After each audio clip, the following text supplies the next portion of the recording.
संगे 3 मासर भत्ता प्रदान कराजिबो। मुख्यमंत्री राज्य मोहन सरकार को पूरिला 2 वर्ष एथिपई लोकसेवा भवन रे स्वतंत्र कार्यक्रम करा जाउछि।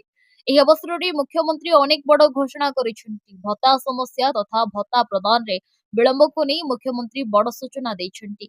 मुख्यमंत्री कहिसेंति एहार समाधान कराजिबो। एका संगे 3 मासर भत्ता प्रदान कराजिबो। एही समस्या राज्यर नोहि केंद्रर वैश्विक त्रुटि जोगु भत्ता प्रदान रे विलंब होउछि। 10 लाख हिताधिकारी मध्यरु 2 लाख लोकंक त्रुटि सुधुरिछि। 2 लाख हिताधिकारी भत्ता देवा आरंभ हो जाइछि। जे मानकु मिलिनि सेमानकु देबाकु प्रक्रिया आरंभ होइछि। गोटे मासरे नहेले भी 3 मासर भत्ता एका संगे मिली जिवो। मुख्यमंत्री एही समय अभिभाषण मध्ये रखिछंती।